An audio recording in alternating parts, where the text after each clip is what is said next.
একটি দেশ যার জন্ম হয়েছে রক্তের নদী পেরিয়ে স্বাধীনতার মঞ্চে উঠে দাঁড়িয়েছিল, তবু প্রতিটি দশকে যেন ধাক্কা খেয়ে এসেছে নতুন অন্ধকারের ছায়া। 1971 থেকে 2025 বাংলাদেশের সেই কবির গল্প, যা হয়তো আপনি জানেন, কিন্তু সত্যিকার চিরন্তর ক্ষত এখনো কেউ দেখেনি। 25শে মার্চ 1971, এক রাত যা ইতিহাসের পাতায় কালো আগুনের মতো জ্বলে থাকবে। লোকেরা স্বাধীনতার গান গাইছিল, কিন্তু সেই রাতেই বাঙালি রক্তে রাঙিয়ে দিল নিষ্ঠুর দুঃস্বপ্ন। 30 লাখ প্রাণ আর লক্ষ লক্ষ নারী হারিয়েছিল তাদের সম্মান।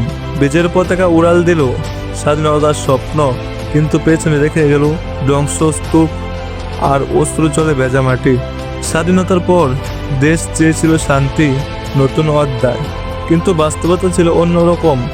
গণতন্ত্রের নামে লুটপাট, ক্ষমতার জন্য রক্তপাত, স্বপ্নগুলো ছিন্ন ভিন্ন হয়ে গেল প্রতিটি অস্থির রাতের ছায়ায়। একটি জাতি যখন নিজের অস্তিত্বের জন্য লড়ে, তখন তার ভবিষ্যৎ ঝুঁকির মুখে পড়ে। নতুন শতাব্দীতে বাংলাদেশ বিশ্ব দরবারে পা বাড়ালো গর্বের সাথে। পোশাক শিল্প, প্রযুক্তি, সংস্কৃতি সবকিছুতেই সাফল্য, কিন্তু এই উন্নতির পেছনে লুকিয়ে ছিল অবিচার, দুর্নীতি ও বৈষম্যের বিষাদ। আমাদের স্বপ্ন কখনো পুরোপুরি পূর্ণ হয়নি। 5ই আগস্ট 2024, একটি দিন যা ইতিহাসের রূপরেখা বদলে দিয়েছিল।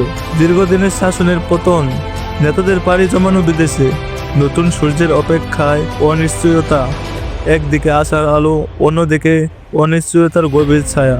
দেশের রাজনৈতিক মানচিত্রে আঁকা হলো এক নতুন অধ্যায়, যা আজও প্রশ্ন রাখে, আমাদের ভবিষ্যৎ কি সত্যি আলোকিত হবে?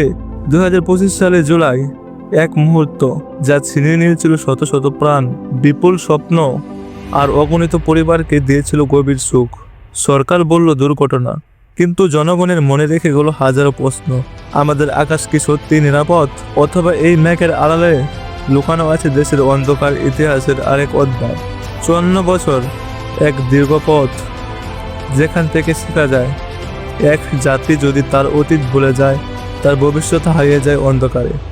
আজ আমাদের সামনে প্রশ্নটি রয়ে গেল, আমরা কি পারবো সেই অন্ধকার ভেদ করে আলোর পথে হাঁটতে? আমাদের স্বপ্ন কি আজ পূরণ হবে?